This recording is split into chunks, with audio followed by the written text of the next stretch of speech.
Welcome back on my channel. Papankusha का व्रत आश्विन महीने की शुक्ल पक्ष की एकादशी को रखा जाता है। यह व्रत भगवान विष्णु को समर्पित होता है। कहा जाता है कि जो भी व्यक्ति इस व्रत को करता है उसके सारे पाप धुल जाते हैं और उसे पापों से मुक्ति मिलती है। इस व्रत से जुड़ी हुई एक पौराणिक कथा के अनुसार ऐसा कहा जाता है कि वर्षों पहले विंध्य पर्वत पर एक बहेलिया रहता था जिसका नाम क्रोधन था। क्रोधन बहुत ही ज्यादा अत्याचारी और निर्दयी था। वह लोगों के साथ दुर्व्यवहार करता और सदैव ही गलत लोगों की संगति में रहता था। इस प्रकार से क्रोधन ने कभी भी अपने जीवन में कोई अच्छे कार्य नहीं किया, परंतु वह सदैव ही गलत कार्य करता रहा और अपने पापों को बढ़ाता ही रहा। आखिरकार एक समय के पश्चात उसकी मृत्यु का समय आ जाता है और उसके पास यमराज के यमदूत आते हैं और उससे कहने लगते हैं कि अब तुम्हारी मृत्यु करीब में आ गई है और तुम्हें हमारे साथ यमलोक में जाना होगा। यह सारी बातें सुनकर क्रोधन बहुत ही ज्यादा डर जाता है और वह सोचने लगता है कि मैंने तो अपने जीवन में कभी भी अच्छे कार्य किए ही नहीं हैं और इस प्रकार से तो मेरी मृत्यु के पश्चात मेरी आत्मा को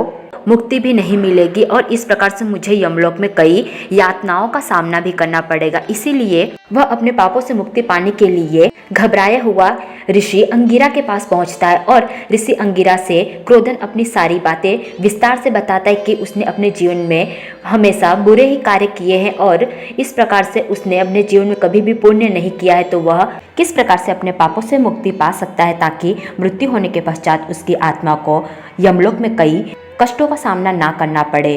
क्रोधन की सारी बातें सुनकर ऋषि अंगिरा कहते हैं कि तुमने अपने जीवन में बहुत ही ज्यादा पाप किए हुए हैं और इस पापों से मुक्ति पाने का एक ही मार्ग है कि तुम भगवान विष्णु का पांपाकुशा व्रत करो। यदि तुम यह व्रत पूरे विधि विधान से और सच्चे मन से करोगे तो अपने जीवन में तुमने जो भी पाप किए हुए हैं उससे मुक्ति पालोगे। ऋषि अंगिरा के कहे अनुसार क्रोधन पांपाकुशा व्रत के दिन भगवान विष्णु का पूरे विधि विधान से पूजा करता है और उनका व्रत भी करता है और इस प्रकार से पांपाकुशा व्रत करने के कारण भगवान विष्णु की कृपा से क्रोधन ने अपने जीवन में जो भी पाप किए रहते हैं वह सारे धुल जाते हैं और क्रोधन अपने पापों से मुक्ति पा लेता है। इस प्रकार से क्रोधन की मृत्यु कुछ दिनों के पश्चात हो जाती है और उसकी मृत्यु होने के पश्चात उसे यमलोक में नहीं रहना पड़ता, परंतु उसने अपने जीवन में पांपाकुशा का व्रत किया था, इसीलिए उसे बैकुंठ की प्राप्ति होती है। इस प्रकार से कहा जाता है कि जो भी व्यक्ति पांपाकुशा का व्रत करता है तो भगवान विष्णु की कृपा से